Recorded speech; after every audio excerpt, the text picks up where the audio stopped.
Salvete, miei amici. Today we're going to be talking about one of the great Latin poets. So if you're familiar with English poetry to any extent, even if you have a really basic understanding of English poetry, you might already be familiar with some of the great names of the English poets. People like William Shakespeare, Robert Frost, Walt Whitman, Percy Shelley, I'm not exactly sure how you spell his last name, but anyway, you get the picture. There are tons of great English poets that we all think of as part of the main literary canon, so to speak, of English poetry.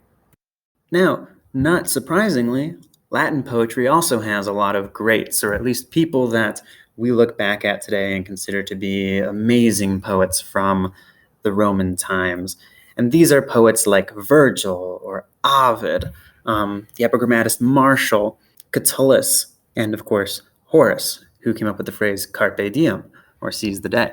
Now, these are the most famous poets that we have from Roman times. Well, these and a number of others is a admittedly limited list. But really, there are a lot more famous poets than just the ones that we have kind of in the list of the greats or the literary canon, if you will. These are just the really big famous ones. And we will look at some of the lesser known Latin poets as well to see a variety of poetry from different people from all walks of life, whether they were really famous poets or someone who wasn't quite recognized in their lifetime and is only really studied now today because someone happened to decide to write them down on a piece of paper or in some book, and now we have them.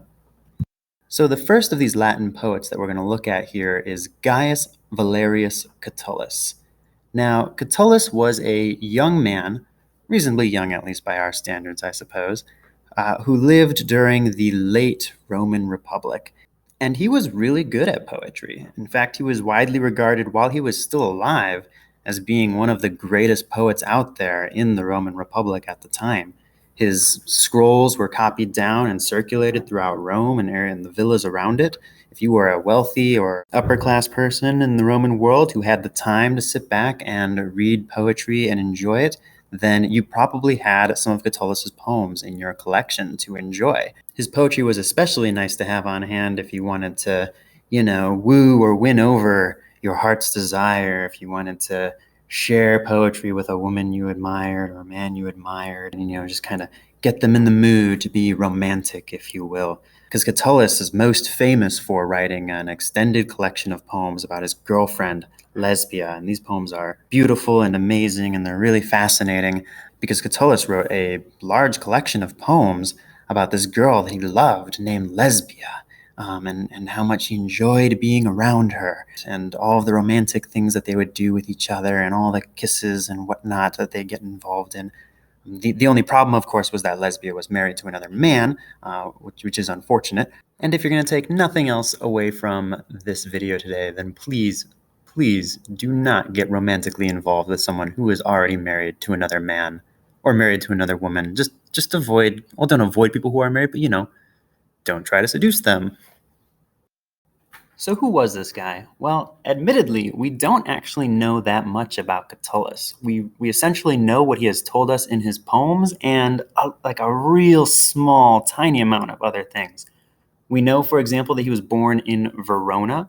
And Verona, if you don't know where that is in the very northern end of the boot of Italy, basically right up against the Alps, almost there.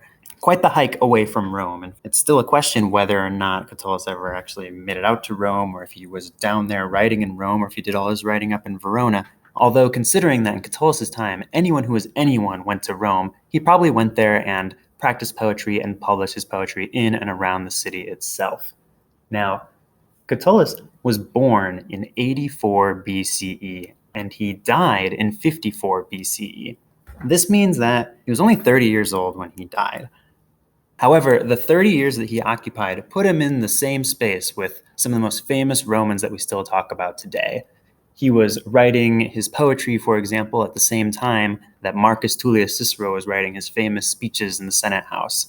And he was also contemporary to Julius Caesar as Caesar went on his Gallic conquests. However, he never would make it to see the day when Julius Caesar was later betrayed by his friends and killed in the Senate House on the Ides of March.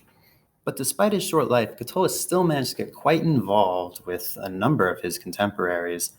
He wrote, for example, a lot of quite vulgar poetry that insulted and abused people that he found undesirable or at least worthy of criticism, and Julius Caesar was amongst those on the list of people he had attacked. He also wrote poetry about how grateful he was to certain people, how much he admired them, like the Roman historian Cornelius Nepos, and even a short poem about the great Marcus Tullius Cicero.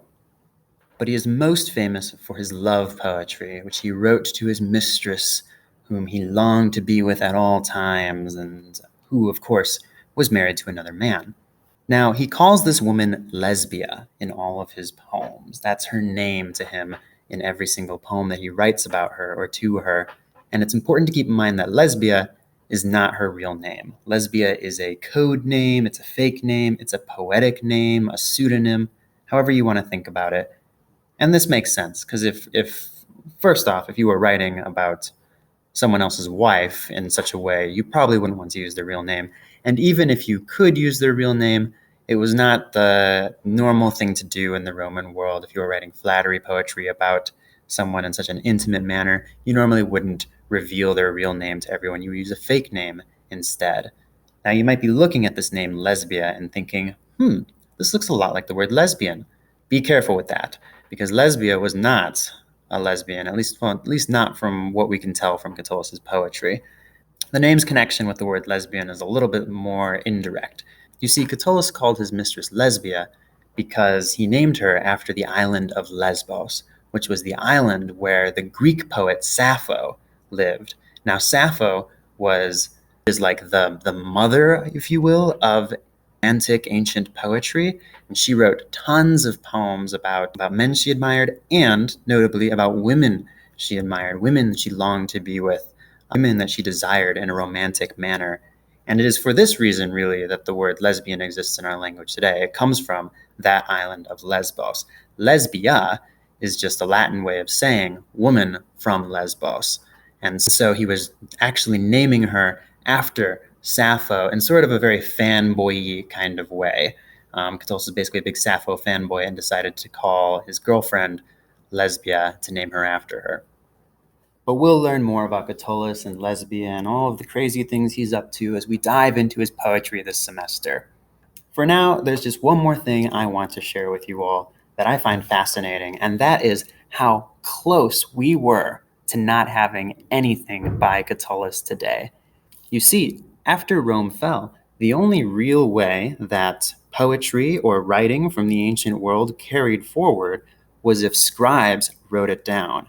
And all of the scribes in the Middle Ages were typically Catholics working in monasteries and whatnot.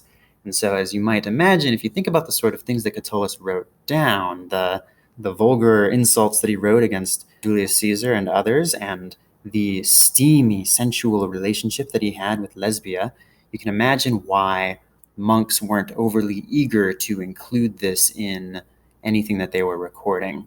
But in the 1300s-ish, we don't really have an exact time here, but sometime in the 1300s, a basket was found. And in this basket were a number of scrolls with writing on them. And at the bottom of the basket was a scroll entitled Carmina Catulli, or the Songs of Catullus. And on it were over 100 poems, just over 100 poems, written by the Roman poet Catullus. And this basket was found in Verona, and so scholars have very aptly decided to call this Manuscript V. It is the manuscript from Verona, so they call it Manuscript V. And Manuscript V was then copied down at least twice. The first copy ultimately found its way to Oxford, and we call that one Manuscript O. The second copy actually fell into the possession of the Italian poet Petrarch, and we call this manuscript Manuscript X. And it's a good thing that both of these were copied down, because shortly after, Manuscript V disappeared, totally lost to time, and bam, there it goes. Manuscript X was then copied down as well. It was copied down in Manuscript G, which now exists in Paris, and Manuscript R, which is in the Vatican Library in Rome. Once again, it was a good thing they did this because Manuscript X was lost to time. And one more manuscript, Manuscript T, popped up off to the side in Paris, but Manuscript T only really had one poem in it, and it was a poem that wasn't in the other collections of Catullus. And so scholars have only really had these four different, basically, paper copies, if you will, not really paper, more like animal skin copies of Catullus's poems. And they all had slight variations in them, because when you sit down and copy out an entire book by hand, you copy things wrong sometimes, or sometimes you accidentally substitute one word for another word. And so scholars have had to look at these manuscripts and put them together to decipher what Catullus's poems originally looked like. They probably didn't do a perfect job, but this is a very good indication of what his poetry looked like when he was alive. And it's still every bit as beautiful as you would expect or want poetry to be. And so, as we embark upon reading Catullus in this class, I want you to keep in the back of your mind and think, if it weren't for some person who found some basket with a scroll at the bottom, then we wouldn't have any of this. And even if that person existed, if it weren't for these other people who copied things down, we still wouldn't have Catullus's poems. And it is thanks to all of the work that has gone into these manuscripts that we now have what we still call today the Carmina Catulli, the songs of Catullus, or the poems of Catullus, because in Latin they do not differentiate between the word for song and poem. There are only 116 poems in the Carmina Catulli, which means we only have 116 of Catullus's poems in total, despite however much he may have written in his own lifetime.